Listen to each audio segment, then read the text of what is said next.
السلام. اليوم غادي نهضروا على أخطاء صغيرة كنكرروها كلنا يوميا بلا ما نحسو، وهاد الأخطاء ممكن تدار علينا الوقت، الطاقة وحتى الفلوس. خليكم معايا حتى الأخير حيت الجواب الأخير غادي يصدمكم.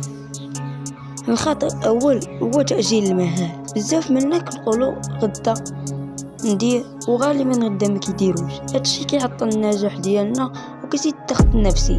الحل دير مهام مهمة دابا ولو كانت صغيرة. الخطأ الثاني هو التصفح بلا هدف في الهاتف. كلنا كنضيعوا ساعات بلا فايدة في الفيسبوك، تيك توك او الريلز. الحل خصص 30 دقيقة فقط للترفيه، ما تبقاش تفقد الهاتف بلا سبب. ندوزو للخطأ الثالث هو عدم تنظيم الوقت. بزاف منا كيقولوا عندي بزاف الوقت ولكن في النهاية ما كنديروا والو. الحل دير جدول يومي صغير، غير 3-5 مهمة كلها. الخطأ الرابع هو نسيان الراحة والنوم الكافي.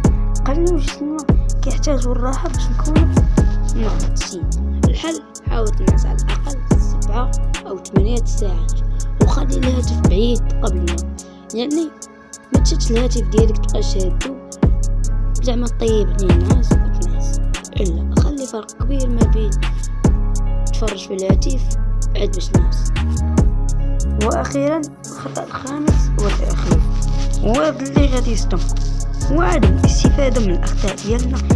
كلنا كنديروا أخطاء ولكن قليل اللي يحاول يتعلم منها. حل كل مرة تغلط سجل الدرس ديالك وحاول ما تكررش نفس الغلط، وداكشي علاش دير اشتراك باش ما يكونش هذا واحد من الأغلاط ديالك.